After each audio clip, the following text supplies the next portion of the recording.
अस्सलाम वालेकुम। मोहब्बत की इंतहा। एक शख्स ने खूबसूरत लड़की से शादी कर ली। बहुत मोहब्बत करता था अपनी बीवी से, मगर एक दिन इस लड़की को जिल्द की बीमारी लग गई, जिससे इसकी खूबसूरती रोज़ बरोज़ गिरती जा रही थी। एक दिन इसका शौहर किसी सफ़र पर निकला। वापस आते हुए इसे हादसा पेश आया, जिसमें इसकी दोनों आंखें जाती रहीं। खैर, इनकी अज़दवाजी ज़िंदगी यूं ही चलती रही और इसकी बीवी की खूबसूरती मज़ीद गिरती रही, मगर अंधे आदमी को इस बात का इल्म नहीं था, लिहाजा इनकी ज़िंदगी पर इसका कोई असर भी न पड़ा।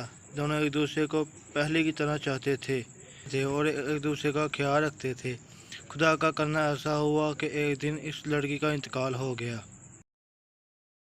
इसका शौहर नहायत गमगीन था इस सदमे से, जिसके बाद इसने अपना सब कुछ फरोख्त कर डाला। उस शहर को छोड़कर किसी दूसरे शहर जाने लगा। जाते हुए रास्ते में एक शख्स ने पीछे से आवाज़ दी और कहने लगा, अकेले कैसे जाओगे? अब तक तो आपकी बीवी आपकी मदद करती रही, आपका ख्याल रखती रही और आपकी आंखें बनी रही। अंधे आदमी ने जवाबन कहा, मैं अंधा नहीं था, मगर इसे ऐसा दिखा रहा था जैसे मैं अंधा हूँ, क्योंकि अगर इसे ये पता होता कि मैं इसकी बदसूरती देख सकता हूँ तो ये एहसास से इसे इसकी बीवी से ज़्यादा तकलीफ देती।